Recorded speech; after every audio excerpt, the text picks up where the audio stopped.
I think because they needed daytime firemen. So, things never change.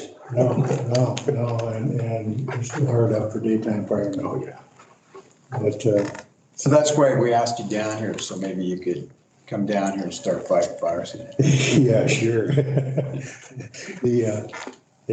But one of the things you mentioned about recruitment, community, you gotta stress what they're doing for the community and because that's the most marvelous thing in this town is this fire department and the volunteers that not only in fire activities, but a lot of other things also.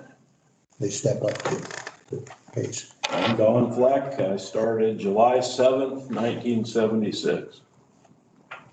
Well, why did you start? Why? Why? Yeah. They saved my business over here. I used to have a repair shop.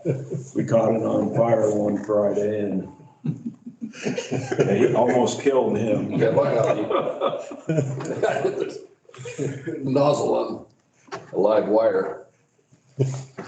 Lit him up. Let me Phil, introduce yourself since we. I'm Bill Beyer. They call me Blackie. And I'm not sure what year I came in, but I know my wife and I were in charge of the fire department booth at the first Oktoberfest. That's what, 55 years ago? So I'm not sure how soon I was before that. I'm not sure that years it started. Why did you join? It's just a community deal. I was close. I could run quicker, faster than Joe.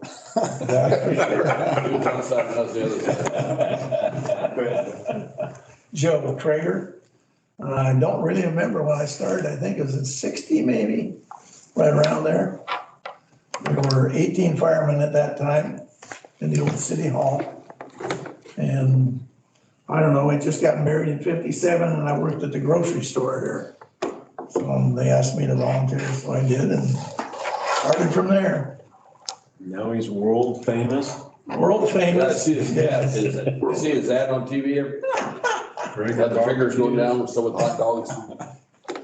That'd be me. Yeah. So, I remember one of the first fires you were on, probably was in August. Field fire out of Bob Butcher's. And we had those trucks had those plastic gas fuel lines. And Don was the only one with any sense.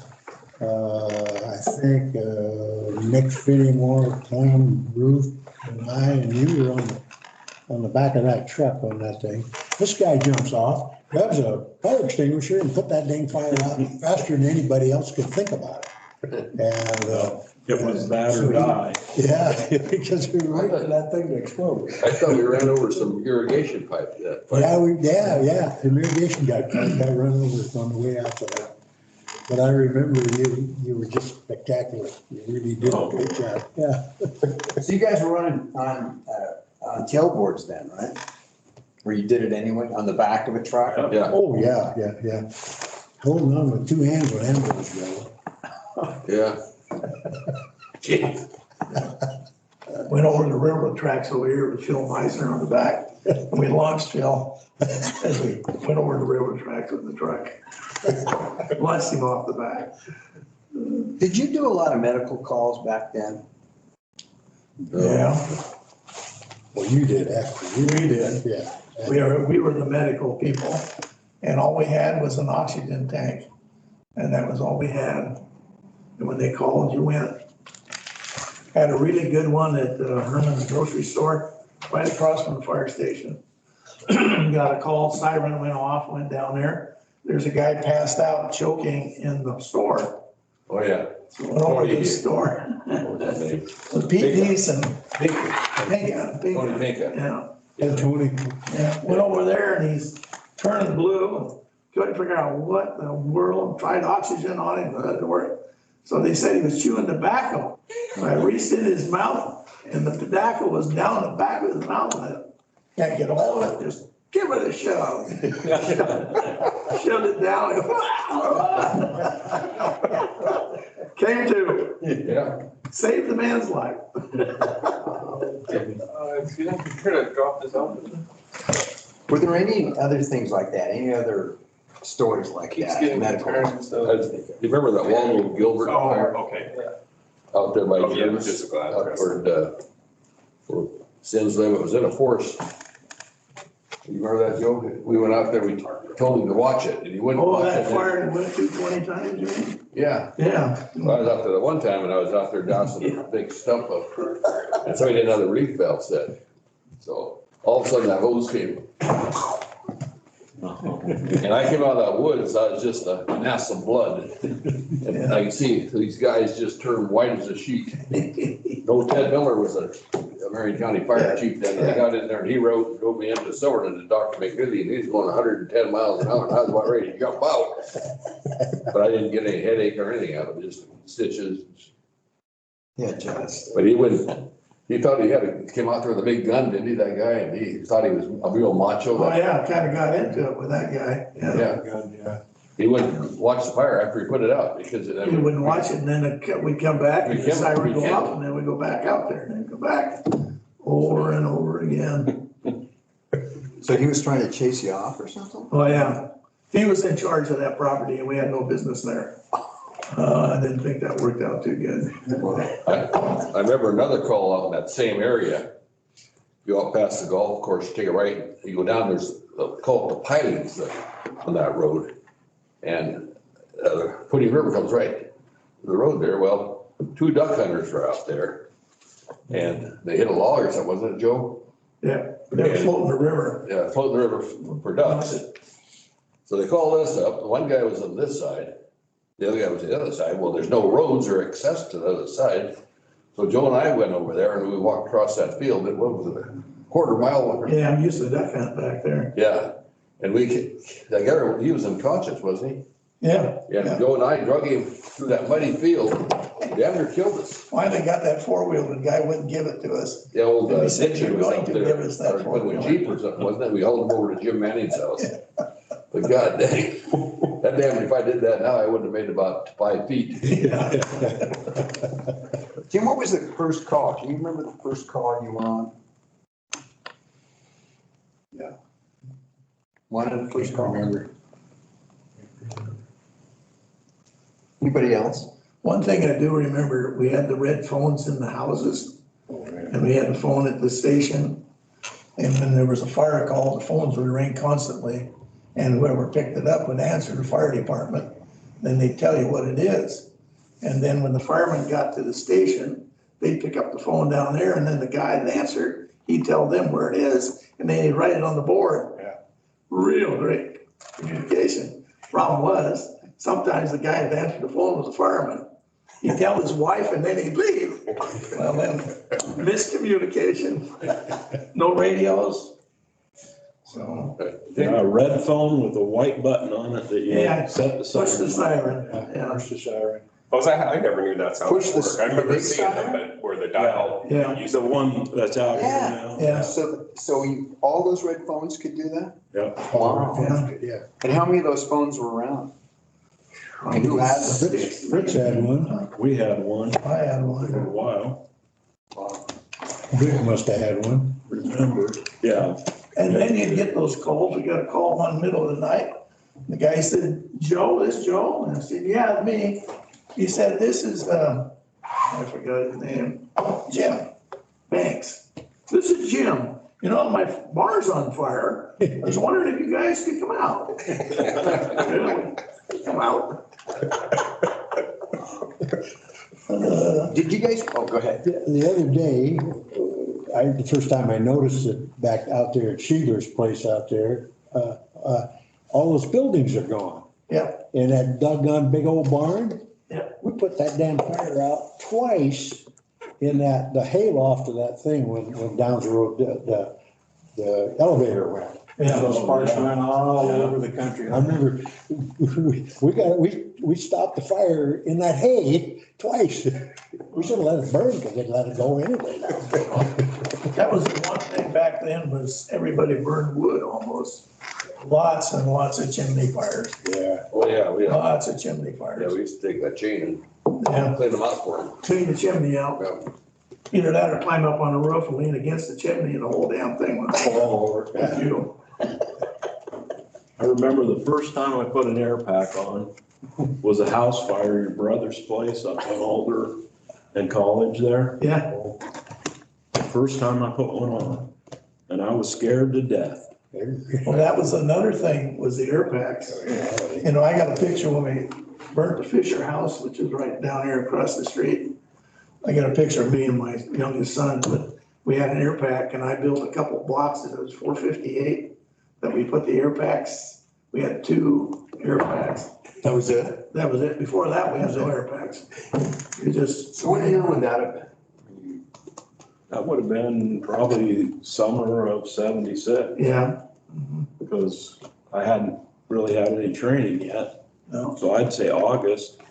probably right in there, yeah. I don't think there were air packs in 74 when I joined. No, probably, I don't think so. No. I remember the training was out, you were conducting a house out there on, No Sock Lane, I believe. Yeah, With Woodburn and stuff, and I remember you taking me in, we didn't have any air packs. No. I don't remember any of them. that's why I breathe so good today. Yeah. You're right. I think the first one I ever went on was over here at the Fleck Apartments, not the big fire, Yeah, but, anyway, we crawled in without the air packs. I think Jim Foster was with me yeah, and pulled a burning couch out. yeah. It was just smoke more than obviously. That must have been about 62, 63, I don't know. Maybe 64, You mentioned a big fire, Blackie. What are some of the big fires? The club building was a real big one. Mm-hmm. And then the Hotel Cafe, Hotel Cafe. yeah, that's right over there Where there's a parking lot. Yeah. We didn't do much. And then we had the wonderful gas spill. I remember what year that was, December 5th, 1985. 85. I just got back from the fire academy. That's right, Shortly before that. that's right. Got a call out, there was an explosion down here on Markham. Went down there and the foundation was blowing out from underneath the house. And I guess the woman had gone out the front door, blew her danger clear across the street. They had spilled gas over here at the storage tanks. The guy had overfilled the tank, never said anything about it, middle of the night, drove off. She turned the furnace on and the basement was full of fumes. Bingo.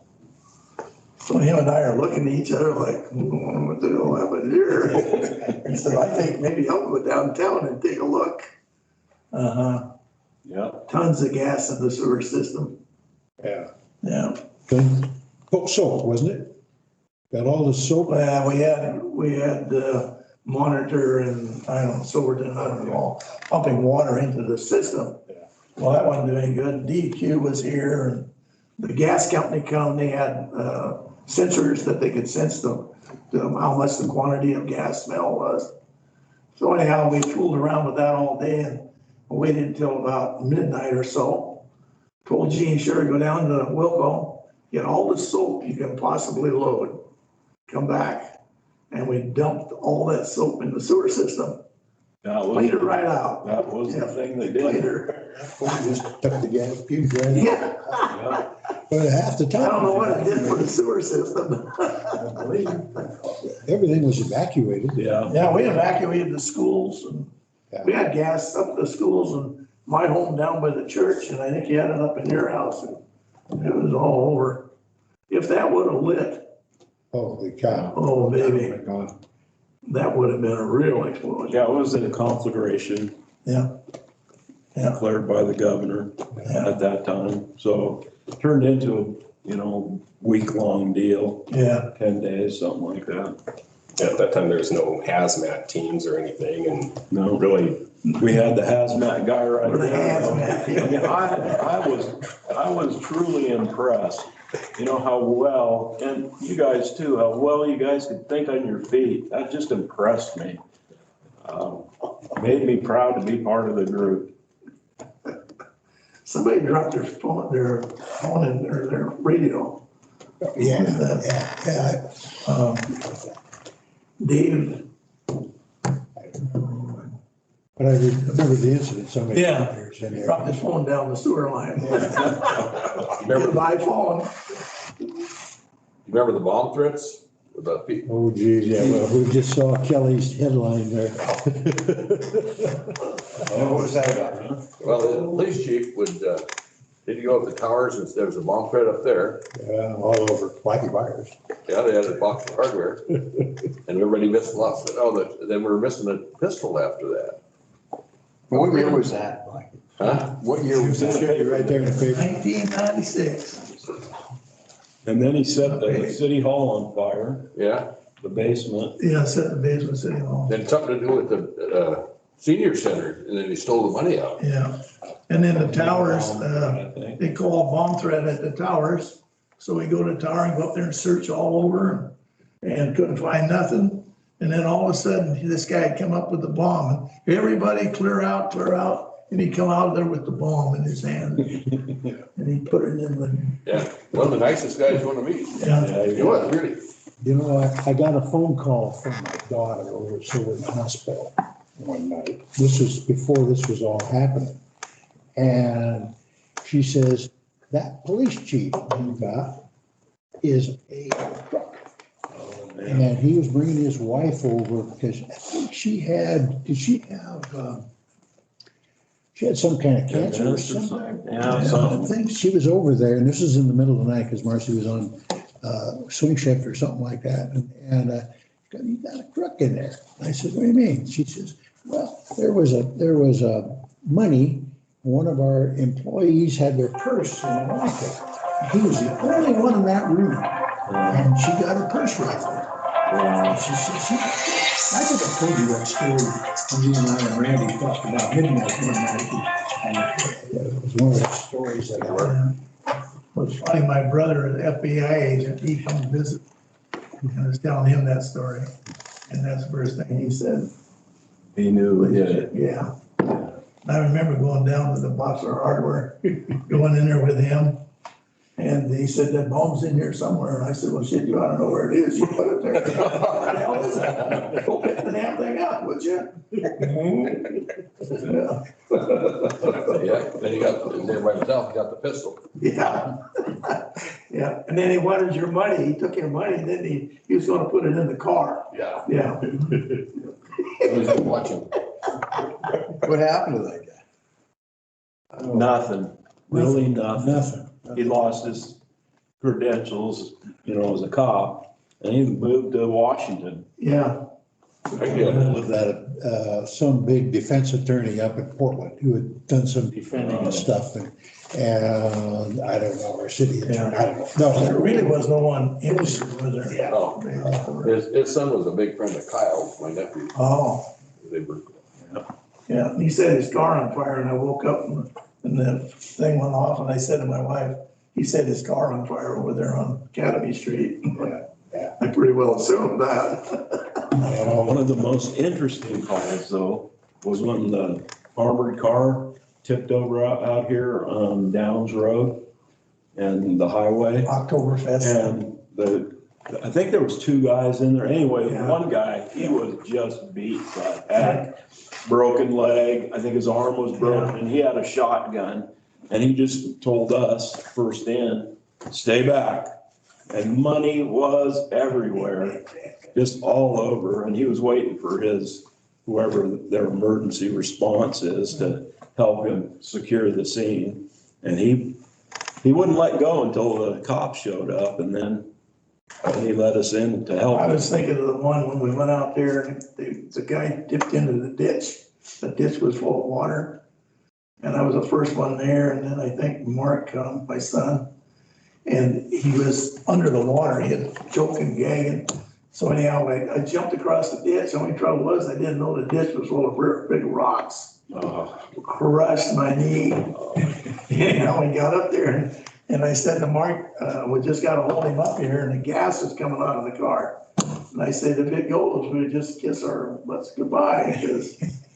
And they loaded him up, life flighted him to Portland. And then they called and they wanted to see if they could get a sample of the water because of the bacteria that had gone in his lungs. So I run home, got a fruit jar, go out there and get the jar full, and the state police pulls up with his lights on, and I give him the jar, and away he went. He lived, the guy survived. Crazy. Yeah. Hey, you were talking about communication with the red phones. What was the next level? When did you go to like, did you guys have plectrons or anything like that, or? Yeah. Got the phones, and then I got a plectron, which I put in my van, because I did service work, repair work. And then I don't have to. And then the chief's officers got those big Motorola. The brick, yeah. The bricks. Yeah. So Vic and you and I don't know who else had Yeah, those, but yeah, plectrons after that. We had the red phone right up to the point where 911 took over. I mean, we had those forever. And it worked. Yeah. It worked really well because you knew what was going on. And woke everybody up. Yeah. Yeah. If that didn't, the siren did. yeah. When did that siren go away? When did that happen? Oh, gosh, that started, It hasn't been that long ago. yeah. it was- 2000s, I'm gonna say. It slowly started eroding away just because the call volume had increased. You know, I think when I started here, the call volume was like around 80 calls per year. Does that sound about right? I think I found that off a document when they went for the first one. But now, 500 calls a year, and that's a lot of wake ups. But somewhere between then and there, it's like, okay, we can't. And medical calls just started going crazy and just everything else. So I think we trimmed it down to, it'd only go off if it was like a fire or something that multiple rigs were going to be going out on. And so then it only went off so often. But then the people at the apartment building, they were kind of starting to get a little bit irritated with it. And then there were some issues with it being mounted on City Hall where it was rotting away. So we actually got it removed. But Yeah, so the glockenspiel had been built. yeah, What year was that? Glockenspiel, do you remember? I'm not sure, I know that'd be something we could look up, but yeah, 2000s. Okay. yeah. That was one thing I was gonna mention. Remember, we never had any medics, and then they started, we had to get medics, they had EMTs, and then we went through this whole rip roar about they should be part of the fire department. Do they have to be a member of the fire department? Oh, yeah. Oh, it was like a major war. Yeah, ugly. Yeah, ugly war about that. I Who was remember, in charge of it? but I remember the funeral home in Unger. Yeah, When I was a kid, I used to run a gym quite a bit, and he did the medical around town here. That was common. and that was one of the things they used to call the hearse out. Yeah. With an accident, Yeah, the hearse come and picked up the. I remember going up to the hotel here, and Mayor Bertel, the old mayor, Yeah. not Joe, but Yeah, the old one, he was above there, we carried him out. Yeah. We went out, me and Ed and Jim went out to North Holloway there someplace, went down the road, and he picked the guy up, and we stopped there in the road, he gets out, he paid a big chunk of tobacco, and then takes off. And Jim and I used to take the hearse out of the ambulance that they used, and went out road hunting for pheasants with it. wow. Ed Oyer would have found out about that. But they did most of the, What was this road hunting? What was that about? well, you know what it was. You did nothing, did you? When you were training, how did training work? Did you meet down here on one night a week, and then how did that work? Wednesday nights. Wednesday nights, okay. Same, I think, pretty much the same as it is now. And it was summertime, we would have a water fight once in a while. Oh, yeah. And hoses into the basement. Yes, we hose out the quarters. Usually him and me, Joe, he wasn't the we trouble. drag an inch and a half down and soak people. Usually a little alcohol. City Hall. A little alcohol involved. It was the same thing with the big discussion was when we got the first new engine, it was 455. And the truck drivers, they had to have a gear shift one. Everybody else had an automatic. Because then none of these idiots that don't know how to drive with a stick shift, they can't drive. they have to have an automatic. Man, I can't afford it. I only wound up with a stick shift, so. Yeah, Some things never change, that still goes on. yeah, that's something. Yeah. When did that bread box location come into existence? Anybody Not, passes in here? no water fights, but the stick shifts, and out of the fleet that doesn't have stick shifts. And then we got one gifted to us that has a stick shift in it. It's funny. So when did that, talking some of the rigs, when did that bread box thing, was that a delivery truck? They call it kind of, it looked like a Ford Econoline or, Oh, yeah, no? the rescue, Is that what you used it for? Are you talking about the van Yeah. or the? No, not the van. GM, the Chevrolet, their old rescue? What's the one that's, yeah, is that what it was, an old rescue? 464? I don't know. The That's what you called it that back came then? from the BNC gave it to us, right? That yellow van we had. Yeah. Rescue. Yeah. Mhm. Yeah. What'd you carry on it back then? I mean, there was no, you didn't have Jaws for Life or anything like that, right? No, we had, I think, a backboard in there and first aid kit, little Yeah. oxygen, that Same old high pressure oxygen. oxygen that you see on old movies, you know, Yeah. that they put the oxygen on, blow their lungs away. Yeah, That was about all we had on there. yeah.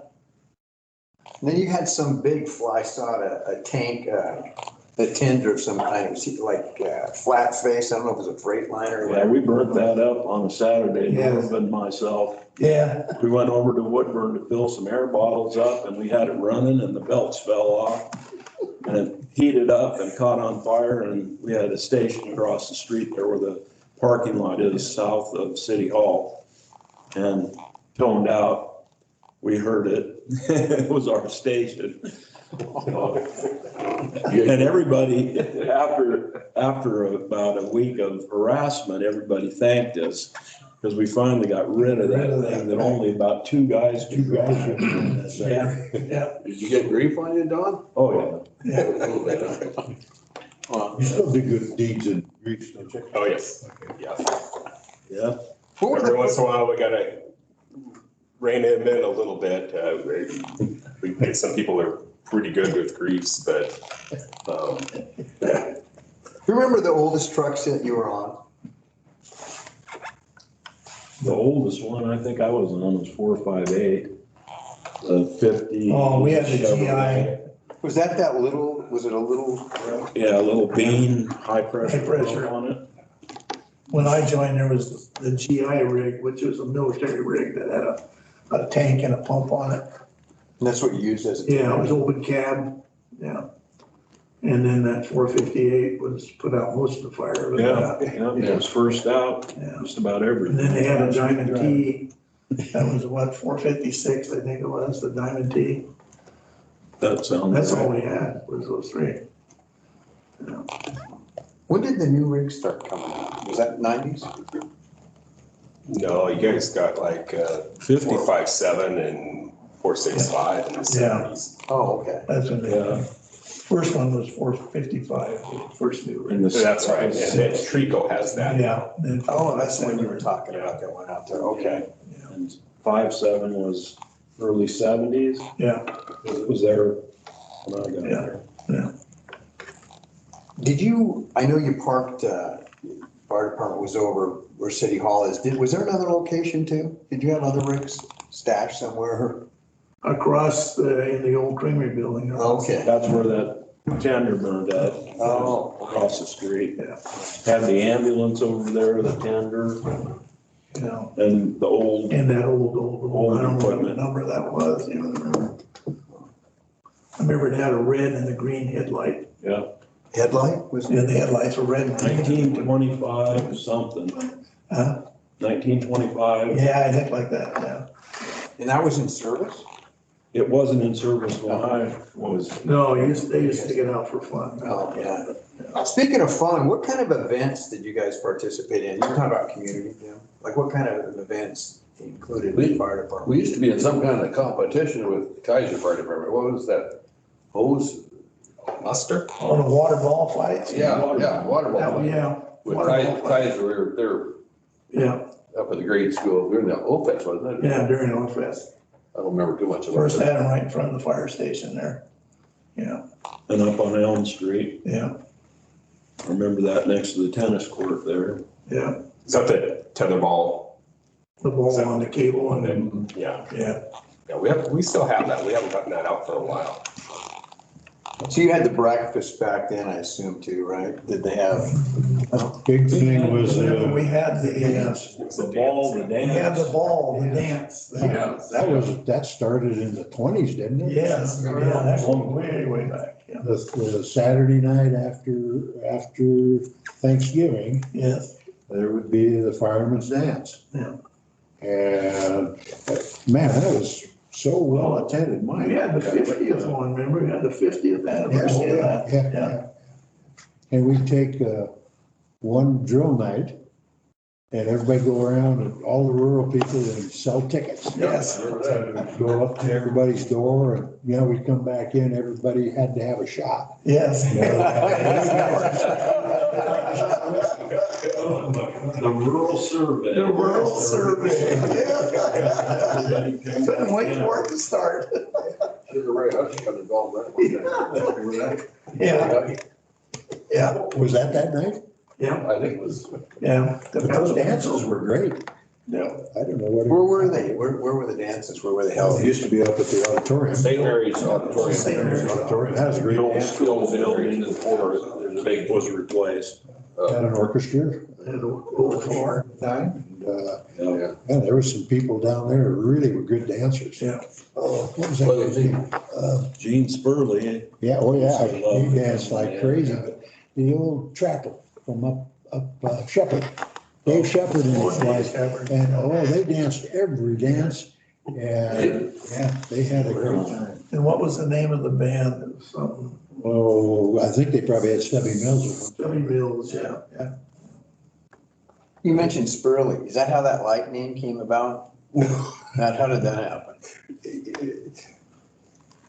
Yeah, from, it would have been a grandson of Gene. Oh, yeah, the Spurley light. Yeah, Yeah, we were having a Marion County Fire Defense Board meeting, and he left a door open and drove out and tore the door off during the meeting. I think I was Fire Defense Board chief then, or at least hosting it. So he got the name. they say my grandpa was the first fire chief in Mount Angel, Gep Ebner. But I don't know much about it. This, people mentioned it to me. When would that have been? That'd have been about 1890 something. Because he was postmaster here for 40 years. He died in 48. Then his brother, John Ebner, he was postmaster in like 1895, and he donated the Ebner ballpark. That'd be my great uncle. But I don't know any details at all on it. How far back can you think that you know some kind of history like you just mentioned? Anybody else have family that? One thing I remember is Schimmel Scharback was the chief when I joined, and he lived right across the street. And he came to a fire one night, and all he had was his shorts on. He forgot to put his clothes on. Talk about getting excited, huh? Yeah. And he had an old Model T, and one night after the meeting, the guys jacked his Model T up in the air. And he gets in and just guns are in it, won't go nowhere. Guns are, then the guy get behind her and give it a kick, and then yeah, Was Francie chief when you were? yeah, he was assistant chief. Yeah, he was in there when I was in. Yeah, he was chief I don't then. know what year. He was a real famous guy around here. Yeah, And the Schmitz sausage, the sausage maker. and he had a little store down here. He was real. Yeah, Francie was chief when I joined. Yeah. How did you become chief? What's that? How did that evolve where you became chief? Well, I Which time? kicked him out The and chief, threw the chief out the door, and he became So when were you chief? From what? I don't remember What year was that? the dates. I was here for 30, I think it's 35 years, I think it was. you know. I was here. And when did Vic get killed? Was he still chief? No, He was killed no, after he just got out. Jack Sure was chief there. for a That while. was really a strange thing when he got, Yeah. he had a wreck out here on the highway, and the former chief, Vic Hofer, And we went out there and they got him out of the car and no one even recognized him and they were doing CPR on it and everything else. And Larry Andrews says, "Oh, it's Vic." And it was Vic on his shirt. And we found out it was him. Got killed there. You have a grandson killed too? Or did he live? Yeah. He survived, yeah. Yeah, the other grandsons died out there. Yeah. Another wreck. Another wreck, Margaret Hofer, Yeah. she was married her for years. Yeah, Father Emmanuel came, and there was a bunch of us down at the fire hall. He came and told us. Yeah, And there's the guys out there. yeah. We got the honor to go tell Margaret. That was quite exciting. Yeah, sure, chief for he was the chief for quite a few. Quite a few years. Okay, we gotta do this one again. What's the funniest thing you can remember? I know we talked a little bit about stuff, but what's the funniest thing now? I gotta think about that. There are a lot of funny things. Well, you can say more than one. I'll go ahead, Don might. So I'm pretty serious, so. But I think probably for me, the funnest stuff was like when we cooked the shrimp and steak and stuff down at the old station that night, whatever that was Ladies' dinner. night, ladies' night. Oh, ladies' night. And yeah, that was fun. Another time, we had Rocky Mountain oyster feed. We had those, You said every year, that didn't we? annually. Yeah, and then somebody had got what was that, dead mink? And fixed it all up, put it on the table. I can't remember what year that was in. Remember that, Joe? Yeah, yeah. And how about the sprinkler in the car? Oh, the sprinkler in the car. Willie Bean and my cousin Leo Traeger. And they got in an argument at the meeting. And probably enough liquor flowing that they got in a pretty good argument. Anyhow, Willie Bean had a coupe car. I forget what it was, a Chevy or something. Like brand new. Brand new one, yeah. So anyhow, they were arguing, pretty soon Leo left. And so, no talk about that. So then Willie Bean goes out to get in his car and leave. And Leo took the sprinkler from the lawn and he put it in his car. That he was. And just let it run. Oh, let it I run. know Willie, I've never hit that. He came out of the water running out of his brand new car. well, I bet he was. And I'm gonna. And he went up to Leo's house, but anyhow, we got it settled. And that's the craziest thing I ever seen was, man, it soaked his car good. There was a night when one of the quartermasters spent the day going, getting the seafood. Oh, yeah. Anyway, the quail eggs and I don't know. Oh, yeah. Yeah, and that was the end of his fire department days. He never. What's that? That's right. Billy Brady. Hit those whales. Oh, yeah. They got it. There's Oh, he was so. there's a place in Eagle where we got the crab, wasn't there? Stopped at the Eagle Tavern there. And they had these quail eggs, so he bought them and go and they were just Yeah. the best thing ever. Yeah. And we used to go deep sea fishing every year too. At a golf tournament? And the old mountain trips, you remember those? Yeah, mountain trip. We went up above, Abbey, they called it Abbey It Clock was City. always just talk. Yeah. We never went on. Yeah, we went there. Never went. Remember Wilbur Schaecher and Pete Meiser and myself, we were up there and we went down up toward the Abbey Clock Falls in the dark and old Pete Usman, we were going to see Pete Usman. CP. And he was quite a little Russian guy, you know, that has on this thing up there, have a gun, we'll use it. Yeah. So we stopped there at this gate and then we heard him screaming at us, you know, they found out who it was, so we went up there and visited with it. But they stayed in kind of a old cabin, one, who's had a Mick anywhere at it or? Yep.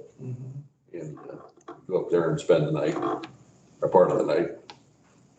You know, back in the day before the district, how far did you guys go out? Did you still go clear out? It was the Yeah, I would same. say, Yeah.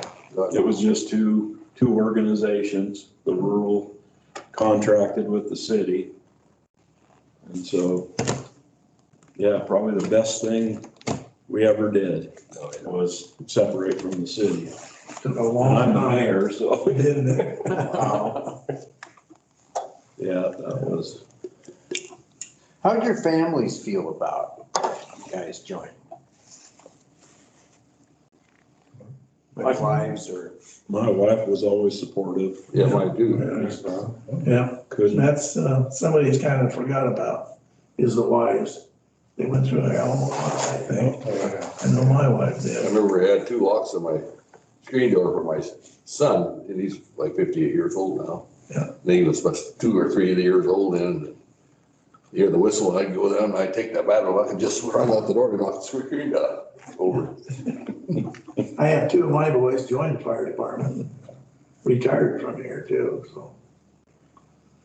They liked it.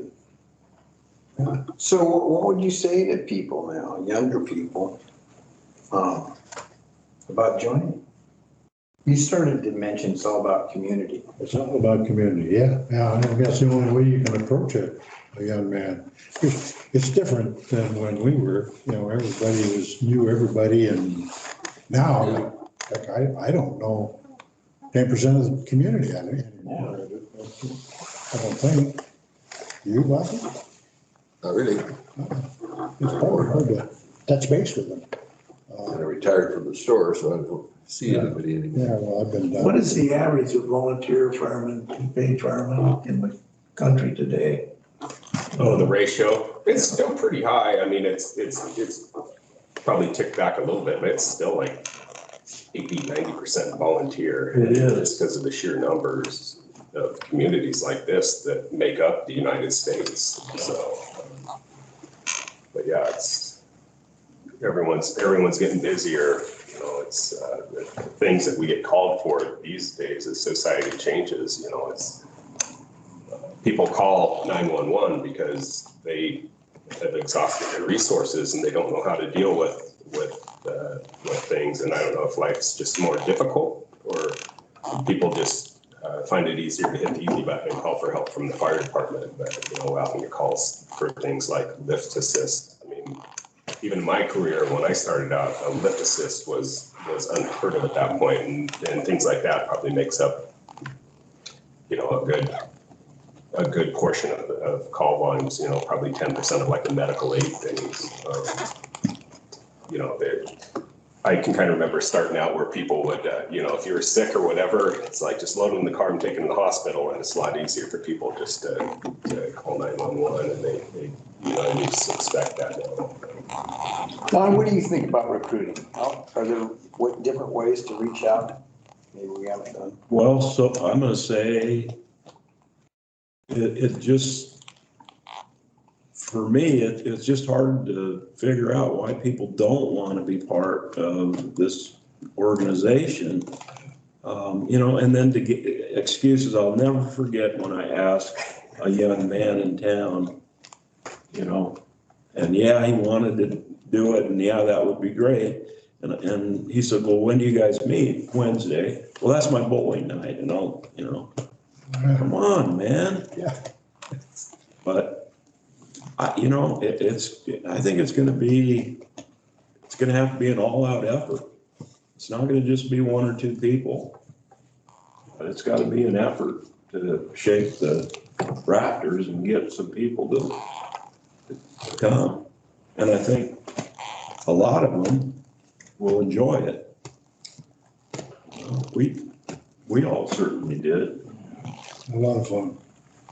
That's usually, I think what we've seen is it's just getting them over that hump to join. I think from the outside looking in, it's, often the excuses I hear is like, it's just one more thing I have to do. And, I'm competing with kids sports and everything else. And usually once we get people in the door, it's eye-opening, and for a lot of people, life-changing. For me, it was. I made a career out of it. I mean, what the heck? But Same here. I think, and John's done a really good job just kind of interviewing our newest members, and, he'll ask them, well, why did you join? And oftentimes they'll like, oh, community, I want to give something back, and things like that. It's the standard things, but they're saying it genuinely, and they're usually excited. Once we get them on this side of the fence, they're pretty dang happy to be here. It's just our struggle is is getting them to take the bait so far, but. So our numbers, and a lot of this is credited to John, just because he's done such a good job recruiting. I mean, we're nearly 40 people again, so. Wow, good, good. What about you, Blackie? What do you think? About the recruiting? I don't know. I really didn't think about it too much. Did you, when you started, did you go with some like buddies of yours? Is that how you all I did don't- it? I can't remember. It's been so long ago. Yeah. How many years has it been? 60 or 50 some years ago? Joe, what about you? What do you think? I always compared it to being on a team. I always compared it like playing football or basketball or baseball. I'm on a team, we're all a team. And then you come in here, and what the hell are you? You're a team. And it's good to be part of a team. And it feels good. I think that's probably the main thing. And that's like you say, you know, that their eyes are open. Well, they don't realize. Yeah. They don't realize that that's a real team there. Yeah. And then when they get on the team, everybody wants to be on a team, I think, you know, most people do. I think that's what causes it. Well, to show you the difference, when I went up and talked to Ron Schmidt at the gas station over here when he was still here, there was a waiting list. I had to wait, you know, after I talked to him to get on. I wanted to be on. Well, there's a waiting list. We'll let you know. You know, we had a lot more industries and commercial Yes. people in town. Oh, And you know, the oil company, they made sure they had an employee that was in the fire department. They encouraged it. yep. The warehouse, creamery, you know, we had all kinds of commercial and people, the businessmen realized that you had to have a good fire department. You had to have, and yeah, you all. I had to quit because my little brother wanted to join it. Because we have a store, but we can't both run at the same time. So I said, well, I had about 15 or 17 years in, so I could be an honorary. So I said, go ahead. So he's an honorary now too. So he took your place, basically. In other words, he took my place. And it was families. Well, that's the same way with me. I had a heating business right across the street from the fire hall. And all three of us were firemen. So if we had to leave and there was somebody in the store, say, lock the door when you leave. We're gone. And you had a fire truck when you started Traeger Industries up there with the barbecues, I think, furnaces. You had a fire truck up at the Abbey. Yeah, Or yeah. the building up there. Because you had a crew. Had a crew could go. Yeah, yeah. Yeah, Randy, Mark, and Joe. yeah. The way we could go. How many volunteers did you have at a time then? You said waiting list, so how many were active? What was it, about 28? 80 something, yeah. I don't know, when I joined, I think we had like low 20s, maybe 22, 23, Yeah. something like that. Yeah. I wouldn't imagine. Yeah, because we didn't have that. We were 18 for a long time. Yeah. And that was a waiting time too. You had to wait quite a while to get in. And it was so expensive. Yeah. Yeah, you Here, you know, that kind of thing. Is there anything from what you know, I know some of you guys say, well, I've stepped out of this, you know, I'm not tuned into what's going on now, but is there anything you'd like us to do, the present? Anything you'd like to see done by us? Blow the whistle once a week to let people know that you're here and you're doing a good job and you're vigilant. Silverton still does it. They do it at noon, They yeah. do it at noon. Monitor, I hear I've monitor. got 3 phases here. Yeah, we do have it and it's mounted right out here. We got it painted up, and got all the horns put back on it. So Okay. they all, you know, some. You don't have the power to run We it. don't have the power to run it. No. Oh, yeah. No. Don, what about you? And the I mean, question, is there anything you'd like to see with the fire department done now? Something that, well, you know, I think what they're doing with this vaccination Oh, and, Yeah. you know, how Jim has reached out to so many people in the community, that to me is the new fire department, you know, and I think that is going to attract people to this organization. Yeah, and that's, give Vic and Elizabeth a pat on the back for that one, because there's no way we could do it without those guys volunteering their time. I mean, But it's still. those are the people, yeah. Yeah. They're really stepping up for the team on this. And again, whether you like it or not, you get the good and you get the bad. They're gonna blame you either way. Thank you when they can and blame you the other way, so. Yeah. So I think that really, it has opened hopefully a lot of people's eyes that they're gonna get grandpas, talking to them and saying, hey, look what they're doing. Why don't you get involved? And I think we're getting more people too that are interested in, medical fields and that kind of thing that have come on and, gone on through Chemeketa and, become professionals. It is, a lot of people, they, being on the outside, their experience to the fire department, unless they actually know someone or it's probably limited to what they've seen on TV, a lot of that, or in the press or things like that. And sometimes it's scary. And so we do have something we do now. It's similar, and we've had different versions of this over the years where it's EMS only responders or this and that or auxiliary. Well, we do have a new program now that just kind of captures them all. It's a rescue support volunteer. They basically show up and we'll give them training, and then they can get some medical training along with that, and which is really 80% of what we go on anyway. But they don't want to do the firefighter training portion of it, which is weird, being a fire department or fire district.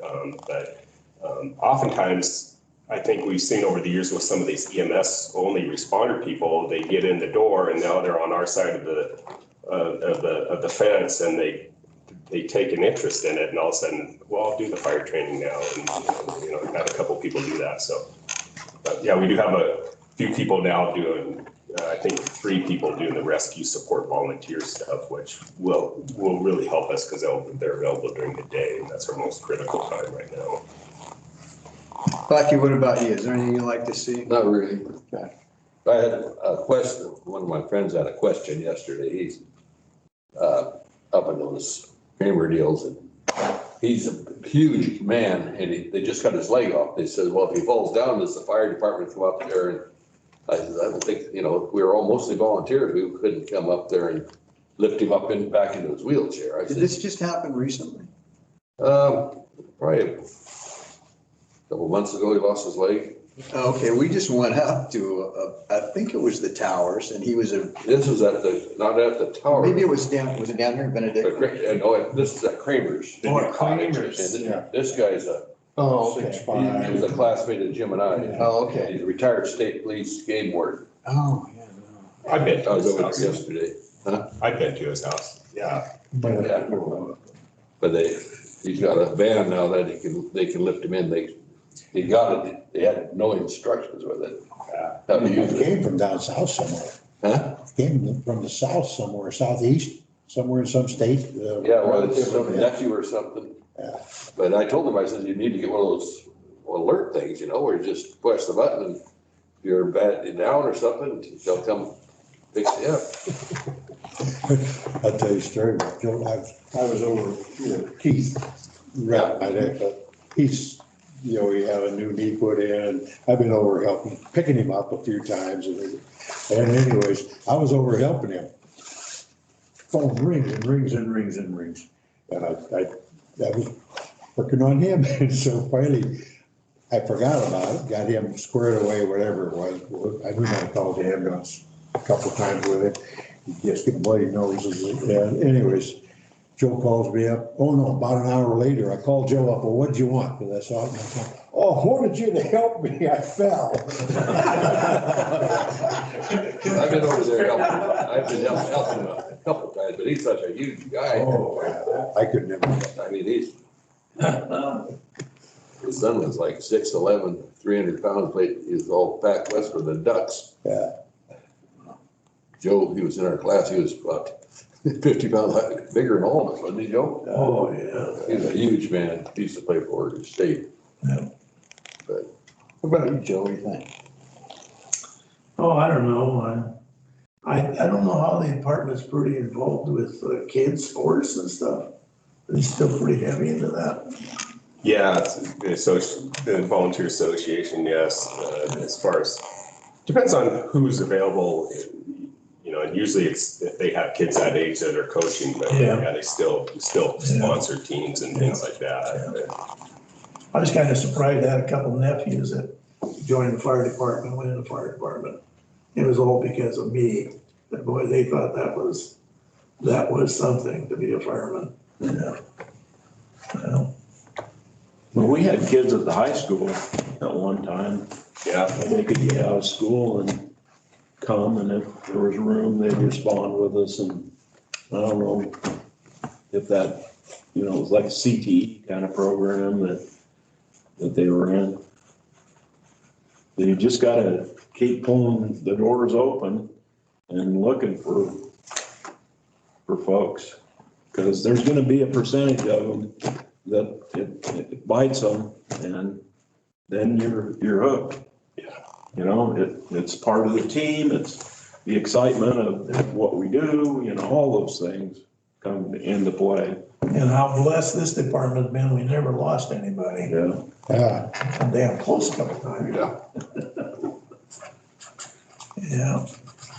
I remember I think it was the first, remember the fire out there across the Bob Fessler's?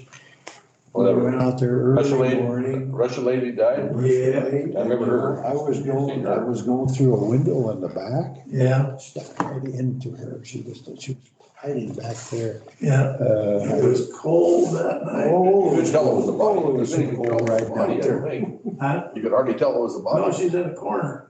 Yeah, she went into the corner. Yeah. Trying to get away. I think she, well, I don't know, it's 3, 4 in the morning, 4, 5. Yeah. I think the sun came up while we were out there. Yeah. Good. Anybody else want to say anything? Hey, you know that pizza's getting cold. Oh, Let me, I was waiting. I only lie when it's necessary. I'd never said. Worked at a Dairy Queen. In fact, yeah, the guy was a firefighter with my dad, actually. So this over here, so he didn't get up. Anybody want something to drink or? Yeah, I'll have a cold beer. Yeah. yeah. Yeah, Daniel didn't You want voice it. this pepperoni over there? I remember that. You remember the city employee that used to get in through the window and drink the beer? Yeah. Her son, Governor Sam was on the council. Yeah. And you know, they wanted to fire him for the city and all that. Yeah. And Sam got a driver. I never told him off. main predators, they wolves. He had a heck of a time convincing some of Wolves. the council people, you know, he was worth saving. I always remember when I told them there was no more hard liquor in the fire department. Oh, yeah. Really? Oh, boy. That was that kind of a traditional thing there. Yeah. It was. Oh, That's the way it's gonna be, I quit. yeah, That was one of those. there was some problems with argument. Oh, you buy it. How about a water? A water? Thank you. Don's got a root beer. Yeah. Jim, what, something to drink? I'll have a We water. didn't have beer, sorry.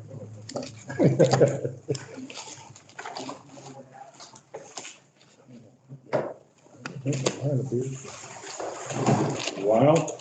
Yeah. So John is going around buying up all these he's got the Diamond T. Oh. And then he just recently bought one from, Cole, and I don't even know what number that was, the old Model T. I think it's that picture's down. So when you see this thing, I should have brought you the pictures. I don't have them here. That's what I was saying this, I started to say this, Bruno, whoever had it, had ripped the back end off of it.